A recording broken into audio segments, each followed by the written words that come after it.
Hello friends. About 99% of friends who watch my videos are not subscribed, and I would be very happy if you did. Also, don't forget to press the like button and leave your comments. Your interaction makes the content reach everyone and helps the channel grow. Also, let me know in the comments from which country you are watching the video. I was hauling a load through the dead of night on Highway 87 when I saw the first set of eyes glowing in the rearview mirror. They weren't from any animal. I knew they were too high off the ground and way too far apart. I felt my gut tighten like a vice as the CB crackled with static, and a voice whispered my name. Though I hadn't touched the mic, I gripped the wheel and kept my eyes forward, praying it was just my mind playing tricks on me. But deep down, I knew better. I'd been driving trucks for over 20 years, and I'd seen things out here, things I don't like to talk about. But this night felt different, darker somehow, like the highway itself was alive, and watching every mile I rolled, the eyes stayed there following too. Fast for a person, too steady for an animal. My trailer lights flickered, and for a split second, I saw a shadowy figure clinging to the back of my rig, long arms wrapped around the door like it owned the place. I slammed the brakes hard enough to send my coffee flying, but when I jumped out and swung my flashlight around, the trailer was empty, except for the faint sound of fingernails scratching metal. I climbed back in heart, pounding and floored, trying to outrun whatever had itched a ride with me. But the radio hissed again, and a voice low and guttural said, "Keep driving, you're almost here." I didn't know where here was, and I didn't want to find out. My headlights cut through a thick fog that hadn't been there minutes ago. Shapes moved in it, twisting and writhing like bodies in water. I pressed harder on the pedal, watching the speedometer climb, but no matter how fast I went, I couldn't shake the feeling of being watched. Then a pair of hands slapped against my windshield, leaving wet red smears that slid down out of sight. My wipers swiped uselessly, spreading the stains across the glass. I could barely see, but I couldn't stop. Not here, not now. Every instinct screamed that pulling over would be the end. I thought about the other drivers. I'd heard stories from over the years about this stretch of road, folks disappearing without a trace, rigs found, abandoned engines still running, CBS still buzzing with voices that didn't belong to any living soul. I used to laugh it off, but now I wasn't laughing. I was praying. I kept one hand on the wheel and the other on the rosary my wife had given me years ago, muttering prayers I hadn't said since childhood. The temperature inside the cab dropped so fast my breath came out in clouds, frost creeping over the windows. Even though it was July, I could hear something breathing just behind my seat, heavy, wet breaths that didn't match my own. I didn't dare turn around, but I caught a glimpse in the mirror, a face pale and hollow-eyed, grinning wide enough to split its cheeks open. It whispered my name again, and this time I felt it in my bones like ice. I slammed the radio off and cranked up the music, hoping to drown it out. But the song warped, slowed like a dying tape player, until it too became a whisper. "You can't leave it," said. "You're part of the road now." I shook my head and screamed nitrogen monoxide, slamming my fist against the dashboard. But deep down, I knew something was wrong, very wrong, because the road ahead wasn't ending. It kept stretching on endlessly. No exits, no mile markers, just blacktop and fog. Like I'd been driving in circles. I checked the GPS, but the screen was nothing but static. I grabbed my phone, and it was dead. Even though I'd charged it before the trip, I started hitting the horn, laying on it like a madman, hoping another trucker would hear me. But the sound felt swallowed, like the air was too thick to carry it. Then out of the corner of my eye, I saw a figure standing on the side of the road, waving a lantern. I thought maybe I was saved. Maybe it was a hitchhiker or another driver in trouble.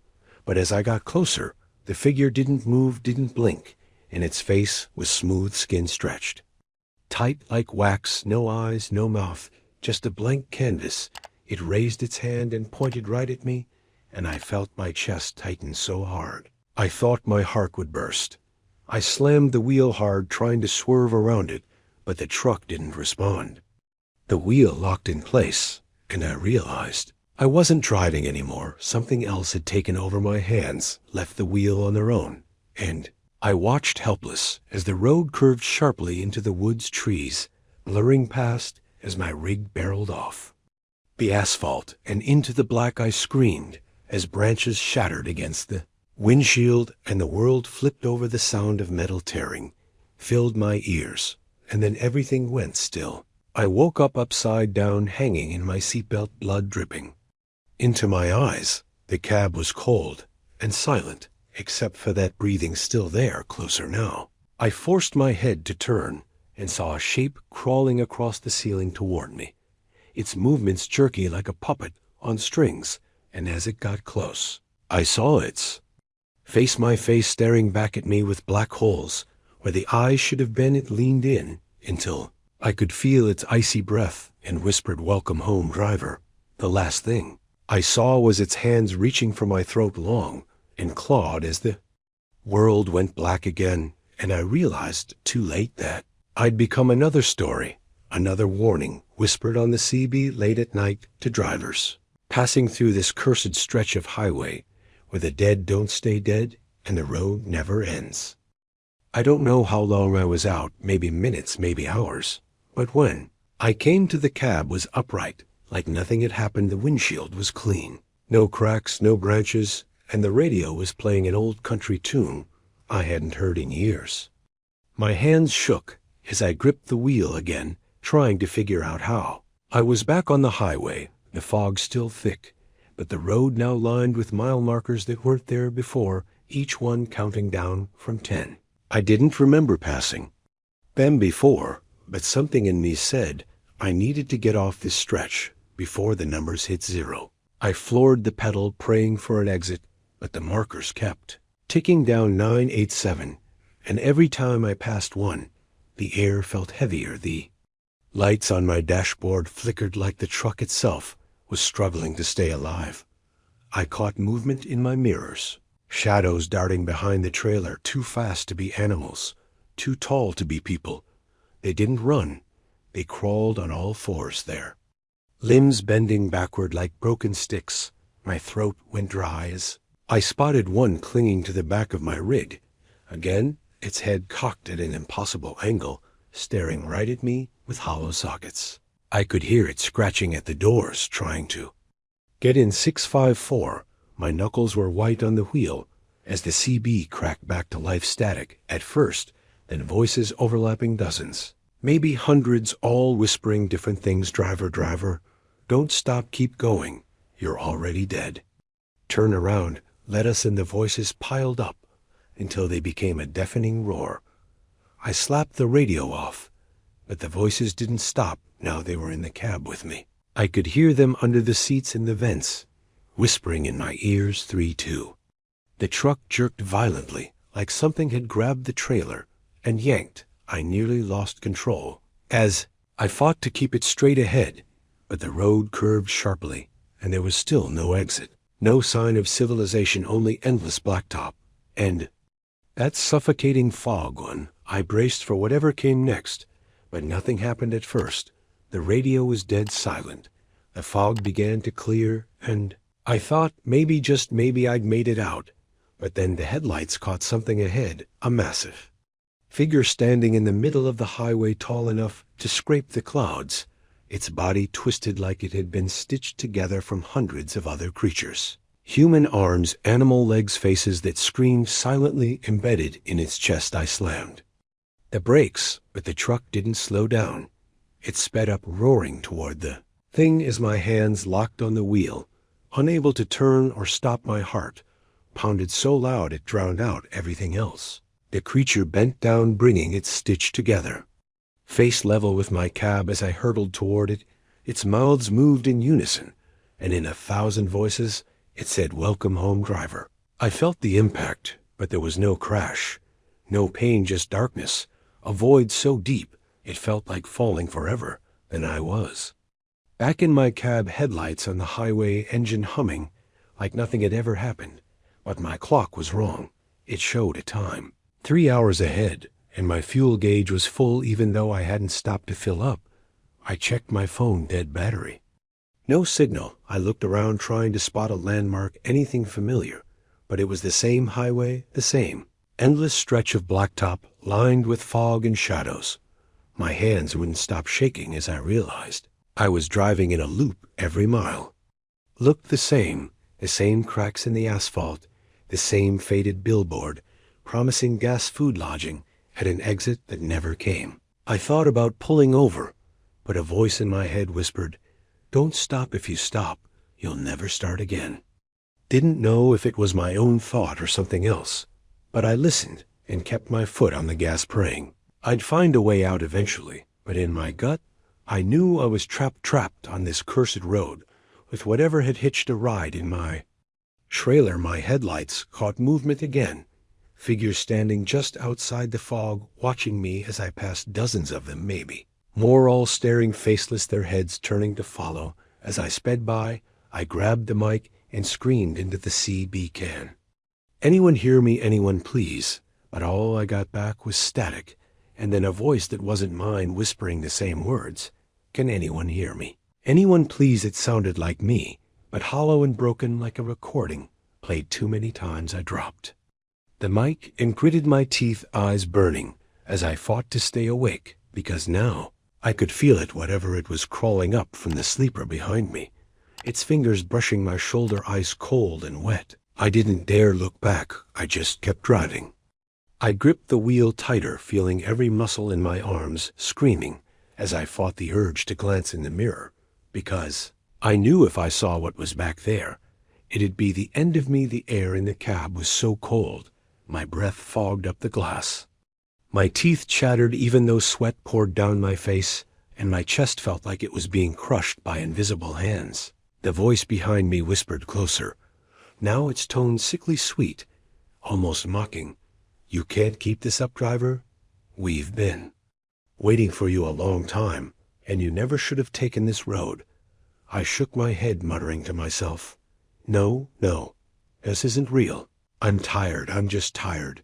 But deep down I could feel it. This was as real as the diesel humming under my feet. I jammed my foot on the accelerator, the engine roaring so loud it felt like it might tear itself apart. And I watched the needle climb past 80, 90, 100. Still the road stretched on no signs, no exits. Just that endless blacktop and the fog rolling thicker and thicker, shapes moving in it too big to be human and too fast to be animals. Their shadows, long spindly fingers that scraped the asphalt as they reached for my tires. I swerved, narrowly missing one as its claws slammed into the side of my rig, leaving deep gouges in the metal. The trailer rocked violently, threatening to tip, but I yanked it back hard and kept going, my heart pounding so loud it hurt. Then the radio crackled again, the same static mixed with overlapping voices, all whispering things I didn't want to hear. "Driver, you can't leave, driver. This is your road now. You belong to us." I slammed my fist against the dash, yelling, "Shut up, shut up," but they only laughed, dozens of voices all around me. In front, behind, even inside my head, like they'd crawled in through my ears and made themselves at home. I thought about the stories other drivers told late at night on their CBS back at truck stops, the ones I used to laugh off, haunted highways. Ghost riders, phantom rigs that chase you down and vanish before you can blink. I never believed them, but now I knew this was what they meant. This was the stretch of road they warned about, the one no one came back for. My eyes stung as I realized I couldn't even tell how long I'd been here. Hours, days, it all blurred together, like time didn't work right anymore. My fuel gauge still hadn't moved, and the clock kept spinning forward faster and faster until the numbers became a blur. I saw the same broken down car on the shoulder again, the same smashed front end, the same bloodstains on the glass, and I realized I'd passed it at least a dozen times, but each time the figures inside were different. First, a man slumped over the wheel, then a woman staring out with hollow eyes, then a child pressing its hand against the foggy window. I couldn't take it anymore. I grabbed the CB mic and screamed into it, Somebody help me, please. I'm stuck out here. I can't get off this road. But the reply that came made my blood turn to ice. It was my voice, calm and steady, saying, "Don't worry, driver. We'll take it from here." Then laughter so loud it rattled the glass as the headlights ahead flared blindingly bright, and I saw a rig barreling toward me, full speed, horn blaring. I tried to swerve, but the wheel locked up again. My hands stuck to it like they were glued. I screamed as the other truck hit me head on, but there was no crash, no impact, just darkness, thick and heavy like sinking into oil. I gasped, and when my eyes opened, I was back in my cab, the dashboard lights steady, the engine humming like nothing had happened, but my arms were covered in deep red handprints, as if something had gripped me tight and wouldn't let go. I looked at the clock again. 3 more hours gone, and still no exit ahead, no end to this cursed highway. I swear my hands haven't unclenched from that wheel since this nightmare started. My knuckles are cracked and raw, skin peeled where the leather rubbed it bloody. But I don't care, because I know if I let go for even a second, something's gonna crawl up from the sleeper and wrap its cold fingers around my throat. The voice behind me is louder, now not whispering anymore, but speaking plain as day in a low rumble like an idling engine. "You should have stayed on the main road, driver. You shouldn't have taken the shortcut. I never took a damn shortcut. I took 87 like I always do, but I don't say that out loud because I know it's listening, and I know it wants me to talk, wants me to acknowledge it like opening a door. I won't give it the satisfaction." My eyes flick to the side mirror, and I almost choke. There's someone jogging alongside my rig, keeping perfect pace despite me doing 85. His head jerks at impossible angles every few steps, and his arms are 2 long fingers grazing the asphalt with each stride. He grins at me wide and wet like a split melon and whispers, "Keep going, driver, just a few more miles." I look back to the road, but now there are dozens of them, figures lining the shoulder, all identical, blank faces, smooth as wax, each one raising an arm in perfect unison, pointing straight ahead. My heart hammers and my chest feels tight, my lungs fighting for air, but I don't slow down. I can't. I know if I stop, this highway will swallow me whole. I glance at the GPS again, praying for anything, an exit, a rest stop, but the screen's nothing but static. Then words flash across it, red letters dripping like blood. "Welcome home, driver." I slam it to the floorboards and stomp it to pieces, but the message burns behind my eyelids like it's been carved into my brain. The radio crackles again, and this time it's my wife's voice, soft and warm, calling my name. "Honey, please come home," she says. "I've been waiting so long, the kids miss you." But I know better. I know my wife's been dead 5 years, buried in a cemetery 2 states over. I whisper no, no over and over like a broken record, but her voice keeps going sweeter, now almost seductive. "You're so tired, baby. Just pull over. Close your eyes. Let me drive for a while."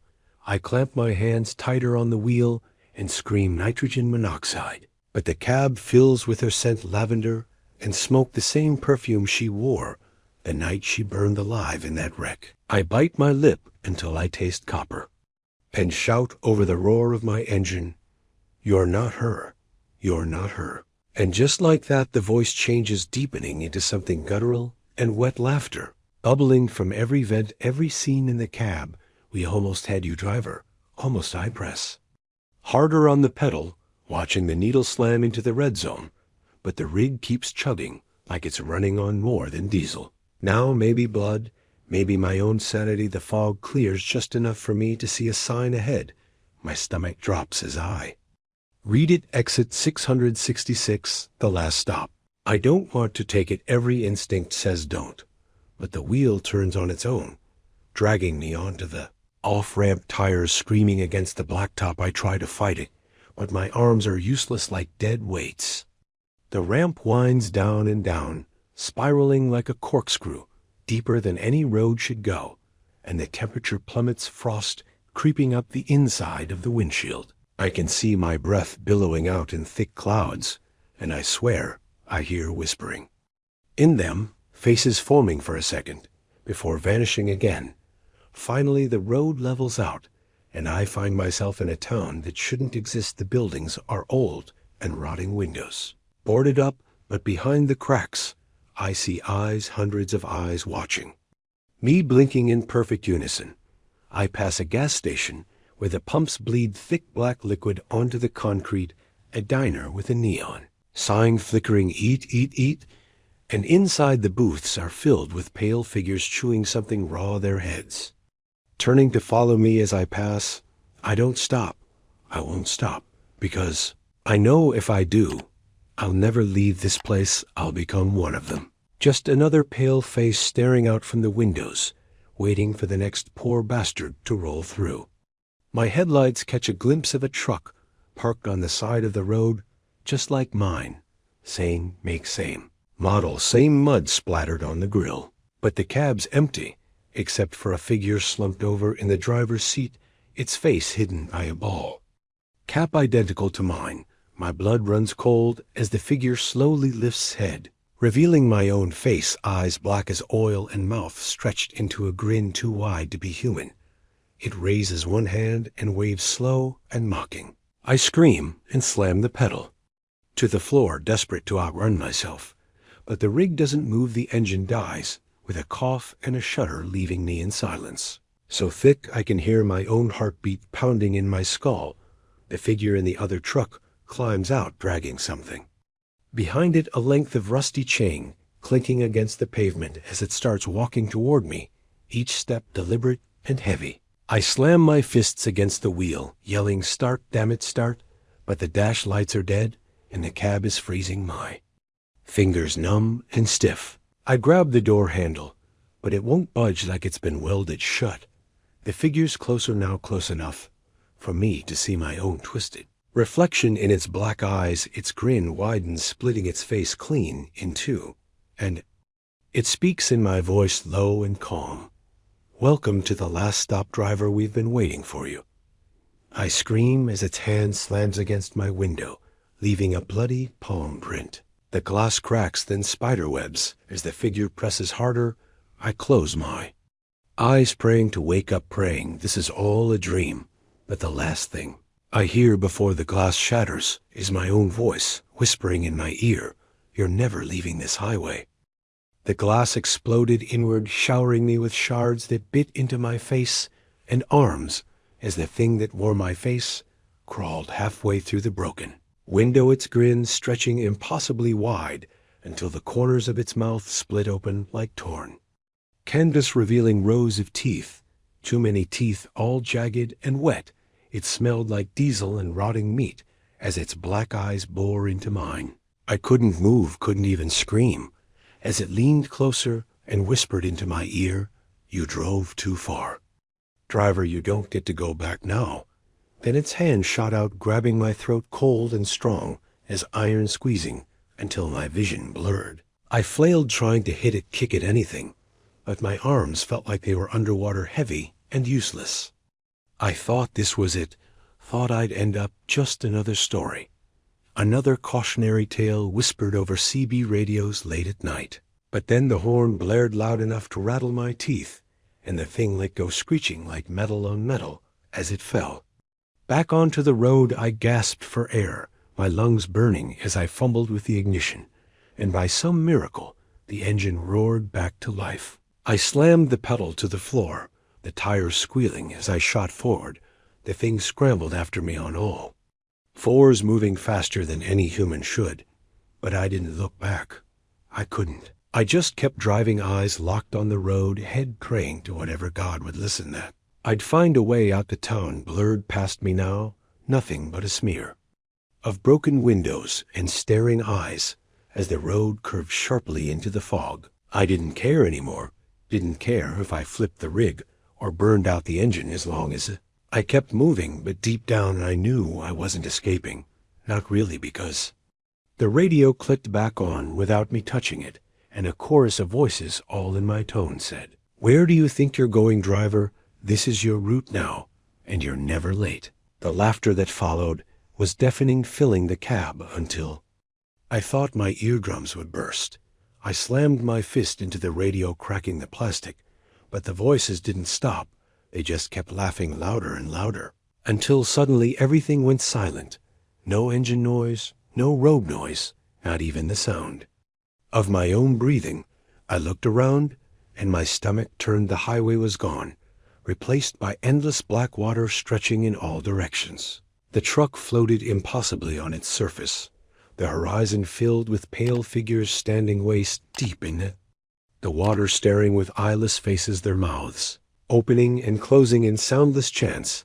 I slammed the pedal, but the tires only spun, uselessly sending up sprays of black liquid that hissed and steamed where it touched the cab. Then the water began to ripple, something massive moving beneath it, circles of waves spreading outward as a shape bigger than a skyscraper rose from the depths, its skin pale and slimy, its body covered in hundreds of human faces, all screaming silently as its eyes, if you could call them that, opened, two glowing pits that locked onto me. The air grew so cold frost formed on the windshield and the steering wheel burned my hands like ice.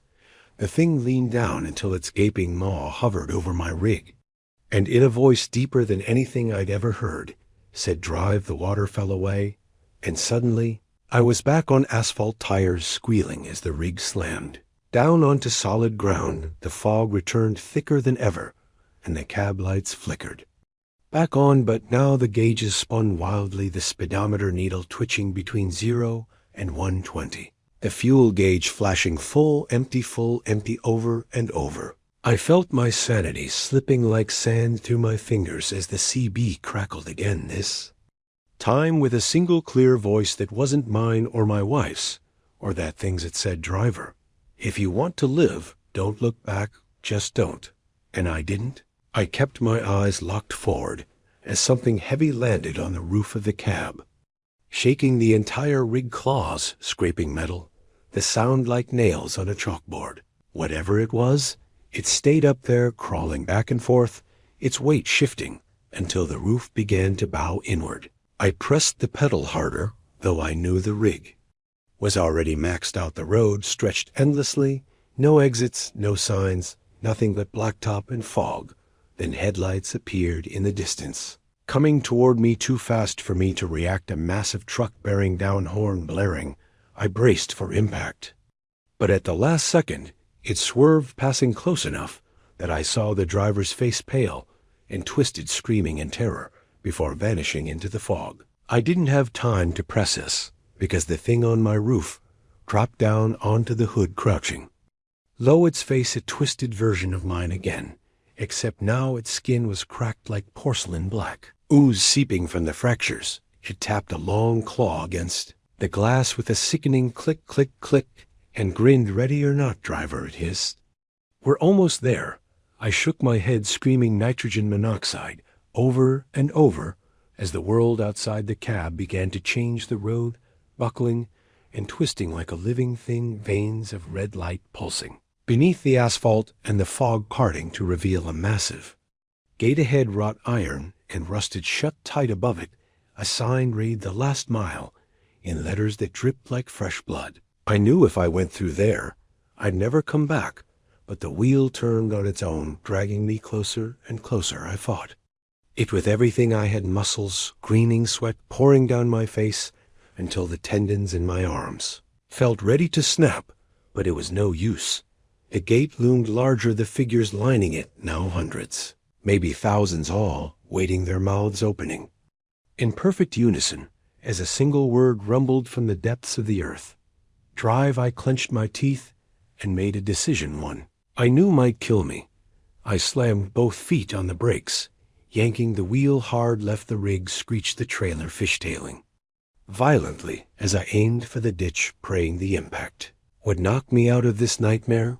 The last thing I saw before the world flipped was the gate flying past in the side mirror, and the thing on my hood screaming in rage as it was thrown into the fog. Then everything went black again. I woke up to the sound of metal creaking and groaning, like the rig was being torn apart around me.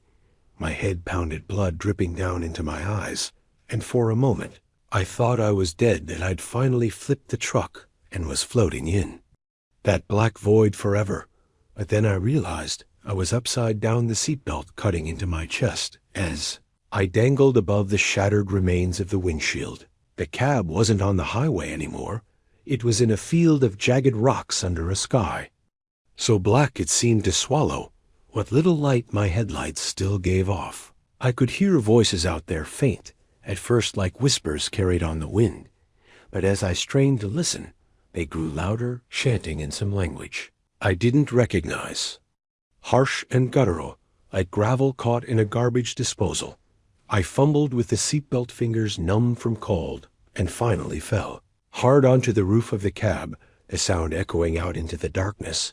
Immediately the chanting stopped, silence rushing in so fast it made my ears ring. I scrambled to my feet, slipping on the glass and blood, and looked out through the busted driver's side window. My stomach turned.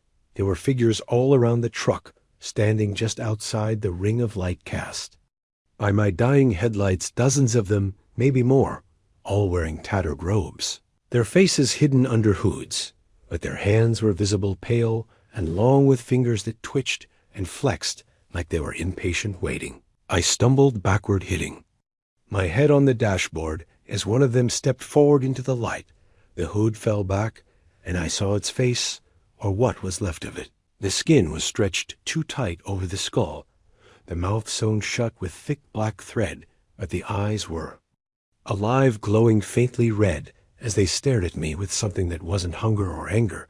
It was ownership-like. I was already theirs. The others joined it, stepping forward in unison, their chanting starting up again, low and rhythmic, shaking the air around me. I tried the door handle, praying it wasn't jammed, but it didn't budge. I was trapped like a rat in a cage. The radio clicked on by itself, the static giving way to that same deep voice I'd heard before. Driver, you've been chosen. It said, its tone calm, almost cheerful. You crossed into our mile, and now you will drive for you forever. I screamed, no, slamming my fists against the dash again and again, but the rig stayed dead. No lights, no engine, nothing outside. The figures began circling the truck, their hands raised as they muttered faster and faster until the words blurred together, becoming a sound that felt like it was drilling into my skull. I could see symbols drawn in blood on their robes, shifting and writhing like living things. I felt something cold slide up my leg and looked down just in time to see a pale hand snaking in through the broken window, fingers like bone gripping my ankle.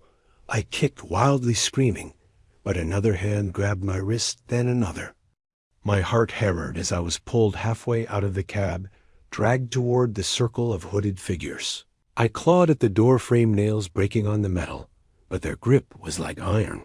I was almost out when the CB sputtered to life, and a new voice cut through, clear and strong, like an old trucker yelling over the roar of his engine. Hold on, driver, I'm coming for you. Suddenly, blinding headlights cut through the dark as another rig barreled into the field, its horn blaring a sound so loud it made the hooded figures recoil. The hands on me loosened just enough for me to yank free. I scrambled back into the cab as the second truck roared closer, plowing through the circle of robed things, sending bodies flying like rag dolls. The rig skidded to a stop beside mine, and the door flew open. A man in a trucker cap leaned out, his face shadowed, but his voice was firm. Get in now. I didn't hesitate. I dove out of my wrecked cab, sprinting across the rocks as the hooded figures regrouped, their chanting growing louder, more frantic.